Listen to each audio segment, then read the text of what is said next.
So one thing there is maybe, like you said, people who have certain mental disorders, etc., end up binge watching, but also people who binge watch late in the night usually have sleep problems, as Dr. Wright, who's a neurologist, suggests in his 2019 article.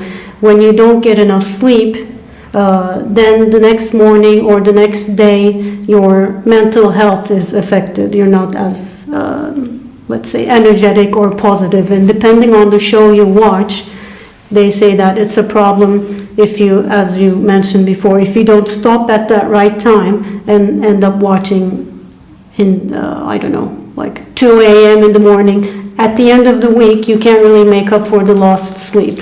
So that kind of affects your mood throughout the week. And building on your point, even if you do go to bed at midnight or whenever the appropriate time to go to bed is, I read an article in Sleep Medicine Journal that said that 6 to 8 hours of screen time will reduce your the quality of your sleep and the duration of your sleep.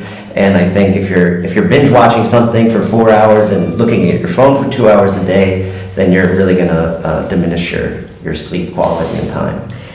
There was actually an article published in 2022 in Oxford Academic, and it actually says that if you binge watch and you're very tired the next day, then it's not just about you making up for sleep, but there are more severe consequences in terms of you could have a loss of concentration. And we all hear on the news about how, when you don't get enough sleep, the next morning you're driving, you may have an accident, or worse things can happen to you. So I believe that it's not just about making up for sleep or anything, but there could be worse case scenarios, I guess. Well, we all talk about binge watching at night, and why does it have to be the case? I mean, you can actually binge watch while you're multitasking, while exercising, while washing your dishes. You can always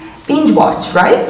And in this way, while dealing with the daily life's chores, you can actually mentally have fun, right?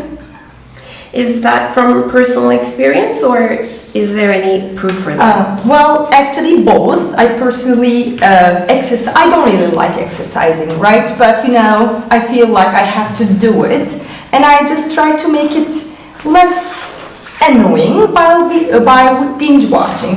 And also, I was looking at my notes because I came up with an article by Johnson. He actually suggested that binge watching while multitasking can actually increase the effectivity of the task you're dealing with. Yeah, I think that's a good argument. And I see your point about binge watching and exercising at the same time. I think if that can motivate people to exercise, I think that's a great idea. But I wanted to ask, what's your guys' perspective? And Jeremy, you kind of touched on it. What's your guys' perspective on the cognitive effects of binge watching?